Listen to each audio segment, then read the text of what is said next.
ఉమ్మడి తూర్పుగోదావరి జిల్లాలో జనసేన పూర్తిగా ఖాళీ అయిపోయింది. ఇప్పటికే చాలా నియోజకవర్గాల్లో అనేక మంది ఇన్ఛార్జీలు జనసేనకు గుడ్ బై చెప్పి వైఎస్ఆర్సీపీలో చేరగా తాజాగా కాకినాడ మాజీ మేయర్ సరోజ కూడా వైఎస్ఆర్సీపీలో చేరారు. జనసేన పార్టీలో బీసీలు మహిళలకు విలువ లేదంటున్న సరోజతో మా ప్రతినిధి హరీష్ ఫేస్ టు ఫేస్. ఉమ్మడి తూర్పుగోదావరి జిల్లాలో జనసేన పార్టీ పూర్తిగా ఖాళీ అయిపోయిందనే చెప్పాలి. ఇప్పటికే అనేక నియోజకవర్గాల ఇన్ఛార్జీలు రాజీనామా చేసి వైఎస్ఆర్సీపీలో చేరడం జరిగింది. మేడం చెప్పండి, జనసేన పార్టీ విడిచిపెట్టడానికి ప్రధాన కారణం ఏంటి? అదేవిధంగా వైఎస్ఆర్లో చేరడానికి కూడా ప్రధాన కారణం ఏంటి? నేను పాలసిపల్లి సరోజ, కాకినాడ ఎక్స్ మేయర్. మరి నిన్నటి వరకు జనసేన పార్టీలో స్టేట్ సెక్రటరీగా వర్క్ చేశాను.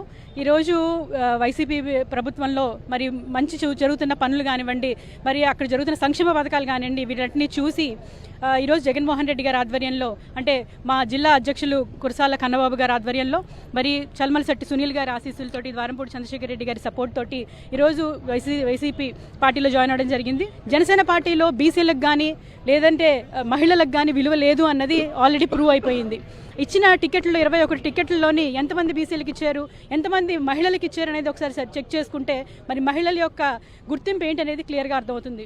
ఈరోజు జనసేన పార్టీలో మహిళలకి గుర్తింపు లేకుండా ఈరోజు రోడ్ల మీద డప్పులు కొట్టుకుని తిరిగే పరిస్థితులు ఈరోజు ఉన్నారంటే మరి వాళ్ళ పరిస్థితి ఎంత హీనంగా ఉందో అర్థమవుతుంది.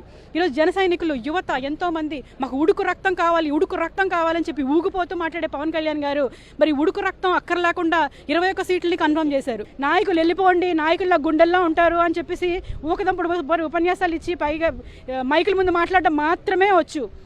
కనీసం ఈ 5 సంవత్సరాల్లో నేను జనసేన అధినేతను కలిసింది గట్టిగా గంట సేపు మాత్రమే. తర్వాత ఎప్పుడు కూడా ఆయన కలవరు, ఇక్కడ లోకల్ ఇబ్బందులు కూడా చెప్పరు. ఇప్పుడు కొంతమంది తెలియక పాపం చాలామంది జన సైనికులు మాట్లాడుతున్నారు, జనసేనలో ఉన్న వాళ్ళు చాలా మంచి కాపులట, మిగతా పార్టీలో ఉన్న వాళ్ళు కాదంట. అంటే వాళ్ళు డివైడ్ అండ్ రూల్ చేసేటువంటి విధానాన్ని జనసేన పార్టీ నేర్పించింది, వాళ్ళలో వాళ్ళు కొట్టుకుని చచ్చే విధానం నేర్పించింది. సెట్టివరజలకి గౌడలకి కూడా గొడవ పెట్టే ప్రయత్నం ఈ పవన్ కళ్యాణ్ గారు చేశారు. భీమవరం మీటింగ్లో గౌడల కింద సెట్టివరజలు అందరూ కూడా యాడ్ అయ్యి గౌడాస్ కింద పేరు మార్పు చేస్తామని చెప్పడం జరిగింది. అంటే ప్రతి కులాల్లోనూ డిస్టర్బెన్స్ కలగజేస్తున్నారు, కేవలం వ్యక్తిగత కక్షలకి పాల్పడుతున్నారు.